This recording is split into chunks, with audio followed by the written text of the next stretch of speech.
नमो बुद्धाय जय भीम साथियों। मैं मधुबोध आप लोगों के बीच एक सामाजिक गीत भेज रही हूँ। आशा ही नहीं पूर्ण विश्वास है आप लोग जरूर सपोर्ट करेंगे। तो एक बेटी अपने पापा से कहती है कि पापा मुझे भी पढ़ने का अधिकार है, और उसके पापा उसको पढ़ाते नहीं है, बोलते हैं कि आप घर का काम करो। तो कहना क्या है, एक ही कोखिया के बेटी और बेटवा, एक ही माई बाप हो। एक ही कोखिया के बेटी और बेटवा, एक ही माई बाप हो। बेटा के पढ़ावे पटना कॉलेजवा, बेटी के गढ़ावे घास हो। बेटा के पढ़ावे पटना कॉलेजवा, बेटी के गढ़ावे घास हो। एक ही कोखिया के बेटा और बेटिया, एक ही माई बाप हो। बेटा के पढ़ावे पटना कॉलेजवा, बेटी के गढ़ावे घास हो। बेटा के पढ़ावे पटना कॉलेजवा, बेटी के गढ़ावे घास हो।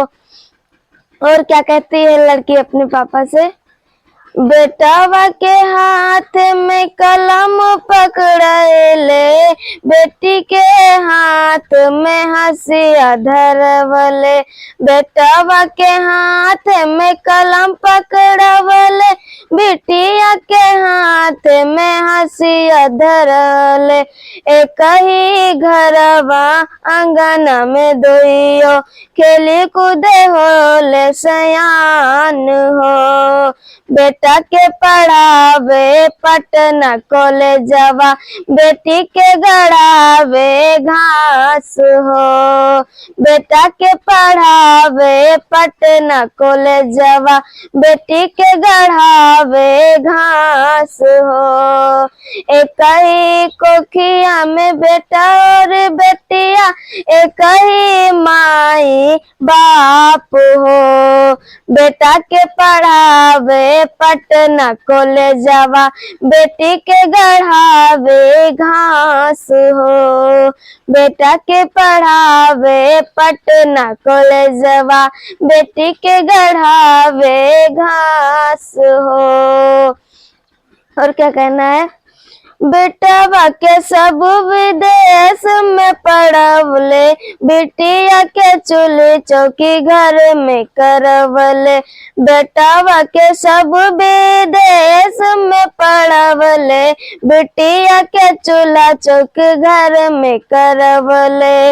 मधुबोध पूछत ई लोगवन, काहे कैलन ऐसन रिवाज हो। मधुबोध पूछत काहे लगवा, कैले ऐसन रिवाज हो। बेटा के पढ़वले पटना कॉलेजवा, बेटी के गढ़वले घास हो। बेटा के पढ़वले पटना कॉलेजवा, बेटी के गढ़वले घास हो। एक ही कोखिया के बेटा और बिटिया, एक ही माई बाप हो। एक ही कोखिया के बेटा और बिटिया, एक ही माई बाप हो। बेटा के पढ़वले पटना कॉलेजवा, बिटिया के गढ़वले घास हो। बेटा के पढ़वले पटना कॉलेजवा, बेटी के गढ़वले घास हो। साधन बुद्धा जय भीम।